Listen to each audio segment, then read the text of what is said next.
معزز حاضرین، گزرے ہوئے جمعہ میں دیانتداری کے حوالے سے گفتگو کی گئی تھی۔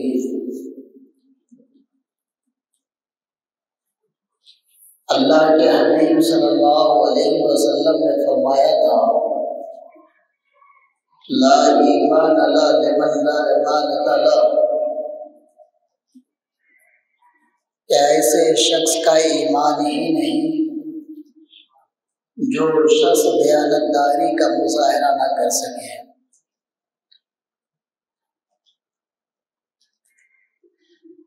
کچھ قصص کے تناظر میں امانتداری کو سمجھانے کی کوشش کی گئی تھی۔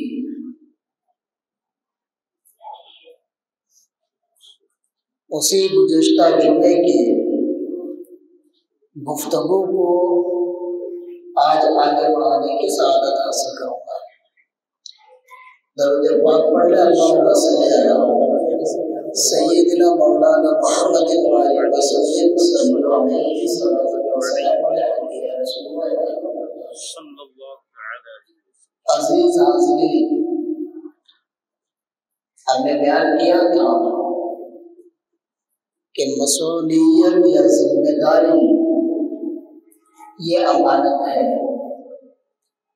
اگر کسی چیز کی ذمہ داری آپ کے سپرد کی جاتی ہے تو اس کے حقوق کی ادائیگی کرنا آپ پر نہایت ضروری ہے۔ اگر آپ اس کے حقوق کی ادائیگی سے قاصر ہیں تو گویا کہ آپ امین نہیں ہیں، امانت آپ کے اندر نہیں پائی جا رہی ہے، امانت آپ کے دل سے اٹھا لیا گیا۔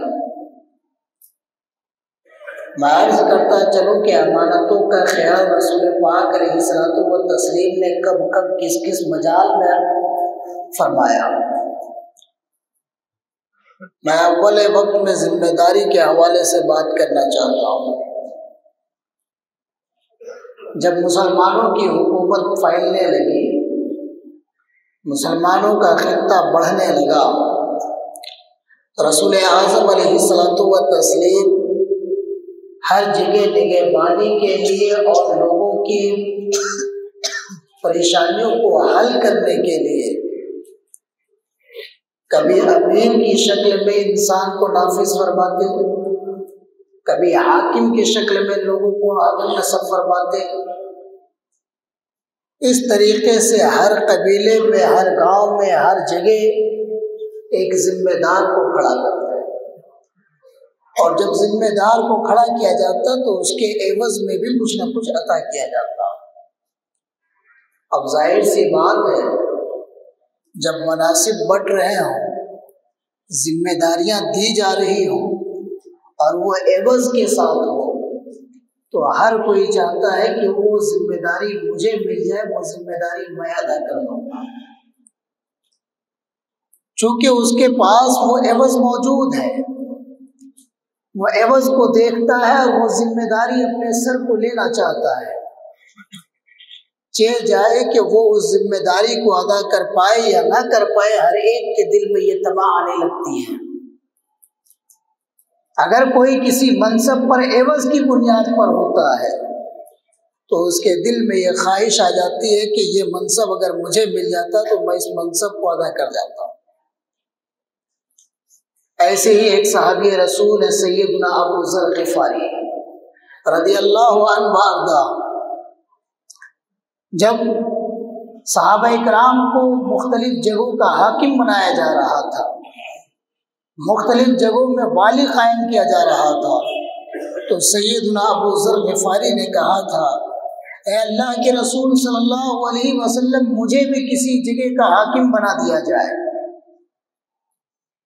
اب ذرا بتائیں، سیدنا ابو ذر غفاری رضی اللہ تعالیٰ عنہ مسئولیت مانگ رہے ہیں، ذمہ داری مانگ رہے ہیں۔ اللہ کے کریم صلی اللہ علیہ وسلم نے اس وقت ارشاد فرمایا تھا، اے ابو ذر تم کمزور ہو، اے ابو ذر تم طاقتور نہیں ہو، تمہارے اندر اتنی طاقت نہیں کہ تم اس ذمہ داری کو اٹھا سکو اور اس ذمہ داری کو اس کے حقوق کے ساتھ ادا کر سکو۔ اور سنو، یہ امارت، یہ حاکم پنا، یہ والی کا مقرر ہونا، یہ گورنر کا مقرر ہونا، یہ امانت ہے۔ اللہ تعالیٰ کل تجھے اس امانت کے حوالے سے پوچھے گا۔ میں عرض یہ کر رہا تھا کہ ذمہ داری چاہے چھوٹی ہو یا بڑی ہو، وہ آپ کے لیے امانت ہے۔ وہ ذمہ داری کن کن حقوق کا تقاضا کرتی ہے، ان ذمہ داریوں کو ادا کرنے کے لیے ہمیں کیا کیا کرنا چاہیے، ان تمام تر چیزوں کو ملحوظ رکھ کر کے ہی ہمیں وہ ذمہ داری اٹھانی چاہیے، اور نہیں تو اپنی ذمہ داری سے دستبردار ہو جانا چاہیے۔ اپنی ذمہ داری کسی ایسے کی طرف منتقل کرنی چاہیے جو اس ذمہ داری کو اس کے حقوق کے ساتھ ادا کر سکے۔ درود پاک پڑھے، اللہم صلی علی سیدنا مولانا محمد بارک وسلم، صلو علیہ صلاۃ وسلام علیک یا رسول اللہ۔ یہ تو ذمہ داریوں کے حوالے سے ہم نے بیان فرمایا۔ تجارت کے حوالے سے ہم نے پچھلی دفعہ امام اعظم ابو حنیفہ رحمہ اللہ کا ایک قصہ ذکر کیا تھا، چونکہ ہم نے اس سے پہلے سیدنا عبداللہ ابن مسعود کا ایک واقعہ بھی ذکر کیا، جس میں آپ نے فرمایا کہ نماز بھی امانت ہے، زکوٰۃ بھی امانت ہے، روزے بھی امانت ہے، ناپ تول کرنا بھی امانت ہے، کسی شے کی ذمہ داری اٹھانا اور اس کے حقوق کے ساتھ ادا کرنا یہ ذمہ داری ہے۔ میں انہی ذمہ داریوں میں سے ایک ذمہ داری ہے کہ انسان جب تجارت کرتا ہے، انسان جب خرید و فروخت کرتا ہے، تو انسان کے اوپر ایک بڑی ذمہ داری عائد ہوتی ہے۔ وہ یہ کہ جو سامان وہ بیچ رہا ہے، اس سامان کے اندر اگر کوئی عیب موجود ہو تو اس عیب کو وہ بیان کر دے، یہ بتا دے کہ یہ سامان جو میں تم سے فروخت کر رہا ہوں، یہ سامان جو میں تمہارے پاس بیچنا چاہتا ہوں، اس کے اندر یہ کمی ہے، اس کمی کے ساتھ اگر تم اس چیز کو لینا چاہو تو لے سکتے ہو، ورنہ میں تمہیں لینے پر مجبور نہیں کروں گا۔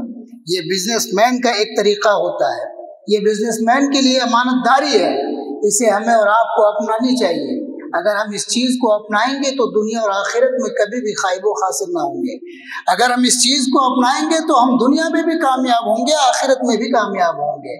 آپ بہتر تاجروں کی صف میں آ جائیں گے، جس تاجر کے حوالے سے اللہ کے رسول صلی اللہ علیہ وسلم نے فرمایا تھا کہ وہ تجار انبیاء، شہداء، صادقین، صالحین کے ساتھ قیامت کے دن اٹھائے جائیں گے۔ اگر آپ سچے تاجر بننا چاہتے ہو تو امانت داری آپ کے اندر ضروری ہے۔ آئیے ذرا نظیر دیکھتے ہیں سیدنا امام اعظم ابو حنیفہ رحمہ اللہ کی۔ امام اعظم ابو حنیفہ رحمہ اللہ مصر کی سرزمین کی طرف 70 کپڑے بھیجتے ہیں۔ ان کا ایک دوست رہتا ہے مصر میں، وہ ان کا کاروبار وہاں دیکھتا ہے۔ 70 کپڑے بھیجے اور اس کے ساتھ ایک رقعہ بھی بھیجا۔ اس رقعے میں لکھا تھا کہ ان کپڑوں میں سے ایک کپڑا عیب دار ہے، جب تم اس کپڑے کو بیچنا تو سامنے والے سے اس کے عیب کو بیان کر دینا کہ اس کپڑے کے اندر یہ کمی پائی جاتی ہے، اگر تم چاہو تو لو اور چاہو تو چھوڑ دو۔ بشر کہتے ہیں کہ میں نے تمام کپڑوں کو بیچ دیا، پھر میں جب کوفہ کی طرف واپس لوٹا تو امام اعظم ابو حنیفہ رحمہ اللہ نے مجھ سے پوچھا حل بینت عیبہ ام لا، فرمایا کہ جو کپڑا ہم نے تمہاری طرف بھیجا تھا اس کپڑے میں جو عیبدار کپڑا تھا کیا تم نے اس کو بیان کیا یا نہیں؟ بشر کہتے ہیں کہ نسیت، میں بھول گیا، میں اسے بیان نہ کر سکا۔ بھولنے کی سزا امام اعظم ابو حنیفہ رحمہ اللہ نے اپنی ذات کو دی۔ کس طور پر دی؟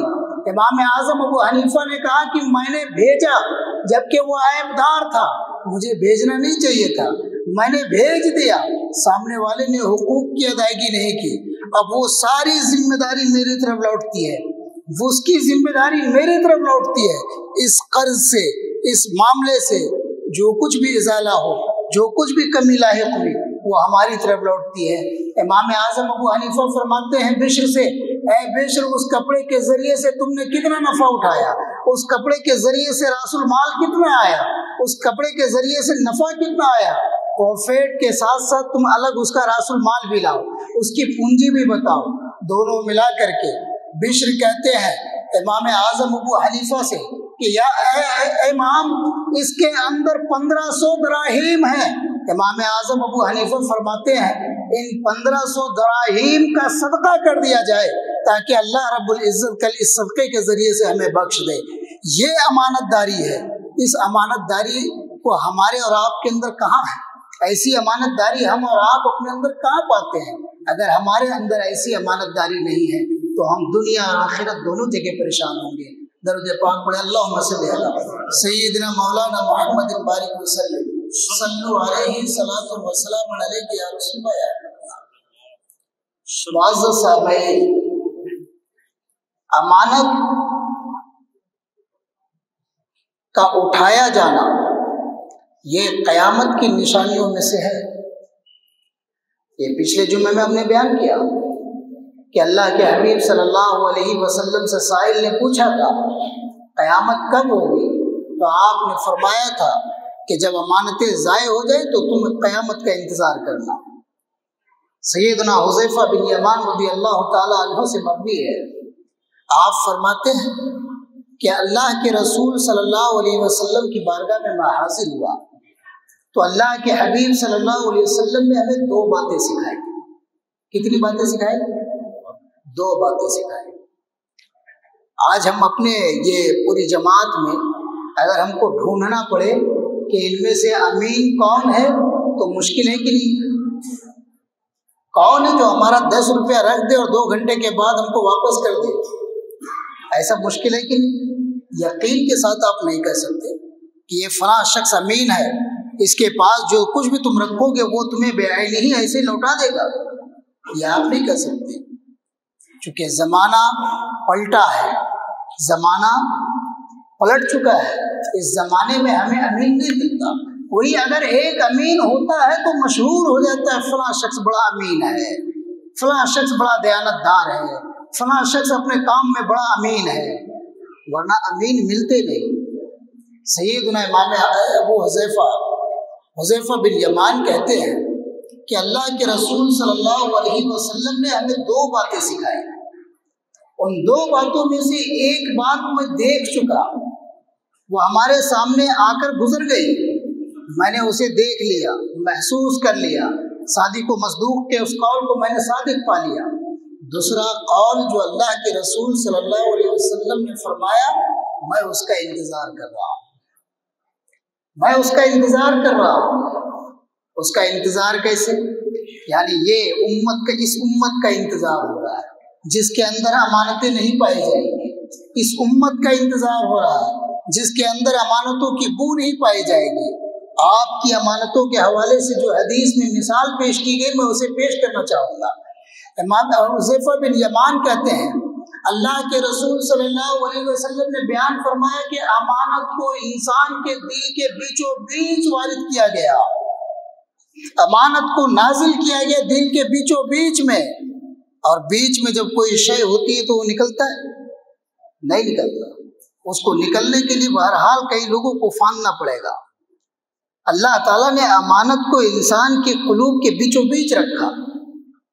پھر معاملہ کیا ہوتا ہے کہ قرآن کا نزول ہوتا ہے تو انسان قرآن سیکھتا ہے، لوگوں کو سکھاتا ہے، پھر سنتیں آتی ہیں تو انسان اس دل کے ذریعے سے سنتوں کو سیکھتا ہے اور سنتوں کو پہنچاتا ہے۔ آپ کہہ رہے ہوں گے امانت کا نزول ہوا، قرآن اور حدیث کی بات کہاں سے آ گئی؟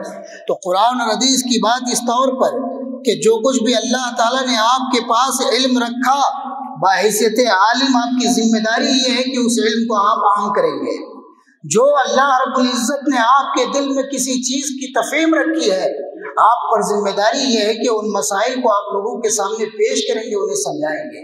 اسی وجہ سے امام حذیفہ بن یمان کہتے ہیں کہ اللہ کے رسول صلی اللہ علیہ وسلم نے فرمایا دل میں قرآن کو نازل کیا گیا تو لوگوں نے سیکھا اور سکھایا، حدیث کو وارد کیا گیا تو لوگوں نے سیکھا اور سکھایا۔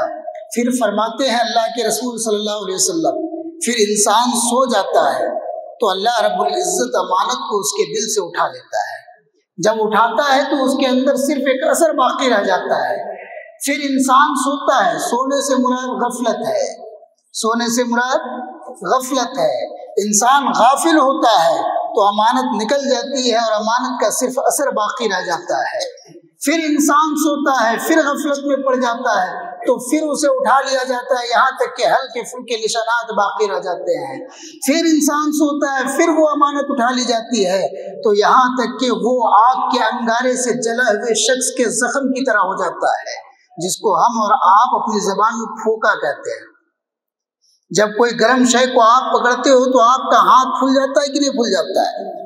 کیا اس کے اندر کوئی شے بھری ہوئی ہوتی ہے؟ اس کو آپ پھوڑو گے وہ چپک جائے گا ہاتھ سے، اس کے اندر کچھ نہیں ہوتا، وہ صرف ایک ہوا کا غبارہ ہوتا ہے اگر آپ کہیں تو آپ کے اندر سے جب امانتیں اٹھا لی جائے گی تو آپ کو تو محسوس ہوگا کہ ہمارے دل میں امانتیں رکھی گئی ہے، مگر آپ کا حال اسی زخم کی طرح ہے جو صرف ہواؤں سے بھرا ہوا ہے، اس کے اندر کچھ اور نہیں ہے، کوئی ایسی شے نہیں ہے جو شمار کی جاتی ہو۔ سیدنا حذیفہ فرماتے ہیں کہ یہاں تک کہ رسول اعظم علیہ الصلوۃ والتسلیم نے پھر آگے چل کر کے فرمایا کہ پھر اس کے بعد ایک زمانہ ایسا آئے گا کہ لوگ یہ کہیں گے کہ فلاں قبیلے میں ایک امین ہے، چلو ہم اپنی امانتیں اس کے پاس لے جا کر کے رکھ دیں۔ اس زمانے میں لوگ ایک دوسرے کی تعریف تو کریں گے، کہیں گے فلاں شخص بڑا ذہین ہے، فلاں شخص بڑا طاقتور ہے، فلاں شخص بڑا حسین ہے، فلاں شخص قد و قامت کے اعتبار سے بڑا طویل ہے، مگر کوئی امانت داری کی تعریف نہیں کرے گا، کوئی کسی کی دیانت داری کی گواہی نہیں دے گا، اس کی لمبائی، اس کے حسن، اس کی ذہانت، اس کی جودت کی گواہی وہ دے سکتا ہے مگر دیانت داری کی نہیں دے سکتا۔ آپ اندازہ لگائیں کیا وہ دیانت داری ہمارے اندر پائی گئی؟ کیا وہ دیانت داری اس وقت ہمارے اندر ہے؟ اگر ہمیں 5 روپے کا مالک بنا دیا جائے تو ہم 4 روپے کا حساب دے کر 1 روپیہ واپس کرنے والے لوگ ہیں۔ 4 روپے خرچہ ہو گیا جبکہ خرچ 2 ہی ہونا تھا، جبکہ خرچ 2 روپے ہونے تھے، مگر ہم نے جب حساب دیا تو کہا 4 روپے خرچ ہو گئے، 1 روپیہ بچا ہے، جس کو لینا ہے وہ لے لے۔ ہمارے اندر سے دیانت داری کہاں ہے؟ ہمارے اندر امانت داری کہاں ہے؟ اگر آپ کے اندر امانت داری نہیں ہے تو آپ عذاب الہی کے مستحق ہو، آپ کے اندر اگر امانت نہیں ہے تو آپ مومن کہلانے کے لائق نہیں ہو۔ درود پاک پڑھ اللہم صلی علی سیدنا مولانا محمد بارک وسلم، صلو علیہ الصلوۃ والسلام علیک یا رسول اللہ۔ ایک آخری امانت کی کا تذکرہ کر دوں، اس کے بعد گفتگو ختم کر دوں۔ اس وقت شادی کا ماحول گرم ہے، شادی ہو رہی کہ نہیں ہو رہی؟ شادی بھی ہوں گے، کچھ ایام بھی گزریں گے، آپس میں جھگڑے بھی ہوں گے، پھر طلاق کی بھی نوبت آئیں گی، چونکہ ہمارا مذہب دیگر مذاہب کی طرح تو ہے نہیں کہ اگر شادی کے بندھن میں بندھ گئے تو الگ نہیں ہو سکتے، ایسا تو ہمارا مذہب نہیں کہتا۔ ہمارے مذہب میں کہا گیا کہ اگر آپس میں تم دونوں کی نہیں بنتی تو تم دونوں آپس میں خلا کر سکتے ہو، آپس میں اگر تم دونوں یہ بات سمجھ لیتے ہو کہ اللہ کے حدود کو قائم نہ کر سکو تو تم اس کو چھوڑ سکتے ہو احسان کے ذریعے سے، حسن سلوک کے ذریعے سے، تو یہ تو ہمارا مذہب کہتا ہے۔ دیگر مذاہب میں ایسا نہیں ہے، وہ بعد میں ان کے چلے ہیں طلاق کا مسئلہ، ان کے بعد میں چلے ہیں کہ اب ہم ان سے الگ ہونا چاہتے ہیں، ورنہ وہ تو ساتھ بندھن میں بنتے ہیں، ان کے یہاں طلاق کی نوبت نہیں ہے۔ وہ مر جائے بچی کو گڈھے میں ڈال دیا جائے پھر بھی وہ اسی کے عقد میں شمار کیا جاتا ہے۔ یہ ہمارا مذہب اسلام ہے کہ اگر آپ دونوں آپس میں نہیں جما پا رہے ہیں، اگر آپ دونوں آپس میں مل کر اللہ کے حدود کو قائم نہیں کر پا رہے ہیں تو آپ کو اختیار ہے کہ آپ دونوں آپس میں جدائیگی اختیار کر سکتے ہیں۔ یہ مذہب اسلام کا ایک اصول ہے۔ میں عرض یہ کرنا چاہ رہا ہوں کہ امانت داری کے حوالے سے بات چل رہی ہے۔ جو آپ نکاح کرتے ہو، نکاح کر کے جس بچی کو آپ اپنے گھر پہ لاتے ہو وہ آپ کے گھر میں امانت ہے، وہ بچی آپ کے گھر میں امانت ہے۔ اللہ کے حبیب صلی اللہ علیہ وسلم نے فرمایا تھا فاتقوا فی النساء، اے صحابہ تم عورتوں کے معاملے میں ڈرو، فإنکم اخذتموہن بامانۃ اللہ، اس لیے کہ تم لوگوں نے ان عورتوں کو، ان خواتین کو جو اپنے ہاتھوں کے نیچے لیا، یہ اللہ کی امانتیں ہیں، یہ رب کی امانتیں ہیں جو اللہ نے تمہیں دیا ہے، یہ رب کی طرف سے ایک امانت ہے جو اللہ نے تمہیں مستفید ہونے کے لیے دیا ہے۔ تو یہ نکاح کوئی معمولی شے نہیں ہے، یہ امانت ہے، اور اس کے حوالے سے رب تبارک و تعالیٰ قیامت کے دن پوچھے گا ہم سے، آپ سے۔ جس بچے کو آپ نکاح کر کے اپنے گھر میں لائے تھے، اس کے حقوق کی ادائیگی آپ نے کی یا نہیں کی؟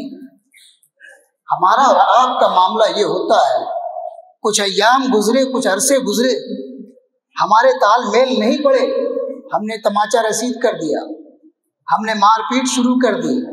آپ کو مذہب اسلام نے مارنے کا حکم نہیں دیا، آپ کے لیے مکمل نظام قائم فرمایا۔ اگر تم نہیں رکھ سکتے تو آپ طلاق کے ذریعے سے فارغ ہو سکتے ہو، اگر تمہارے درمیان حقوق اللہ کی ادائیگی نہیں ہو پا رہی ہے تو تم خلا کے ذریعے سے باہر جا سکتے ہو۔ تو یہ ہمارے طریقے ہیں، آپ مار پیٹ کیوں کرتے ہو؟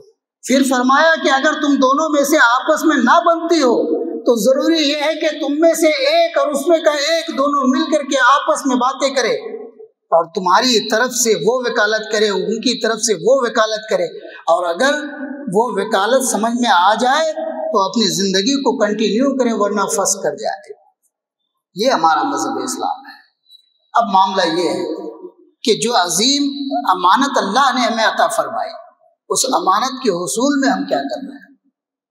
کیا حقوق اللہ اور حقوق الرسول کی ادائیگی کر رہے ہیں، یا ہم صرف یہ دیکھ رہے ہیں کہ ہمارا بیٹا جوان ہو گیا، اب اس کے لیے ہمیں بہو چاہیے، ہمارا بیٹا اس وقت کمانے لگ گیا، ہمیں اس کے لیے بہو چاہیے؟ اگر صرف آپ یہ دیکھتے ہو تو آپ ایک عبادت کو ترک کر رہے ہیں۔ یہ ایک عبادت بھی ہے، آپ اسے عبادت سمجھ کر کرو، اللہ تعالیٰ آپ کو ثواب بھی عطا فرمائے گا۔ میں نے بہت زمانے پہلے اپنی گفتگو میں کہا تھا کہ کوئی شخص نوافل نماز پڑھتا رہے اور بغل میں نکاح کی محفل قائم ہو تو اسے چاہیے کہ وہ اپنی نماز کو ترک کرے اور نکاح کی محفل میں شریک ہو۔ اس کے لیے نماز پڑھنے سے زیادہ بہتر ہے نکاح کی محفل میں شریک ہونا۔ آپ کہیں گے وہ رب کی عبادت کر رہا تھا، اس کو توڑوا کر کے آپ نے حقوق العباد کی جگہ میں لا کر ڈال دیا، ایک نکاح کی مجلس میں ڈال دیا۔ نکاح کی مجلس در حقیقت عبادت ہے، اور نوافل سے زیادہ اس کے مراتب اور فضائل ہیں۔ ہمیں اور آپ کو چاہیے کہ اگر نکاح کریں تو اس کی امانتوں کی پاسداری کریں، نکاح کریں تو ان کی بچیوں کو تکلیف نہ دیں۔ جو حقوق شرع نے ہمیں وارد کیے، جو حقوق اور شرع نے ہمیں سکھائے، اسی کی اجازت آپ کو ہے، اس سے اوپر کی اجازت آپ کو نہیں ہے۔ نہ آپ تکلیف دے سکتے ہیں، نہ آپ سزا دے سکتے ہیں۔ آپ کے لیے کچھ قوانین اسلام نے بیان فرمائے، ان قوانین کو یاد رکھیے اور اسی کے ذریعے سے آپ اپنی زندگی گزاریے۔ اگر آپ کسی سے عاجز آ گئے ہو تو مذہب اسلام کہتا ہے وَاهْجُرُوهُنَّ فِي الْمَضَاجِعِ، آپ ان کو ان کے خوابگاہوں میں چھوڑ دو، آپ ان کو ان کے خوابگاہوں میں، ان کے بستر میں چھوڑ دو، آپ نہیں مارو، ان کو اکیلے سونے کے لیے دو، آپ کو مارنے کی اجازت نہیں دی۔ مارنے کی بھی اجازت دی تو کہا غیر مبرم، جو نشانات قائم نہ کر سکے۔ کہاں ہیں ہم اور آپ؟ عورتوں کے معاملے میں اس وقت ہم بڑے گنہگار ہیں، خواتین کے معاملے میں اس وقت ہم بڑے ظالم ہیں، خواتین کے معاملے میں ہمارے اندر کوئی امانت داری نہیں پائی جا رہی ہے۔ اللہ تعالیٰ سے دعا ہے کہ جن بچوں کا نکاح اس وقت ہوا، اللہ تعالیٰ ان کے نکاح کو مبارک کرے، اور جو نیک خواہشات کے ذریعے سے نکاح کرنا چاہتے ہیں اللہ تعالیٰ ان کے اسباب کو مہیا کرے۔ وآخر الحمدللہ۔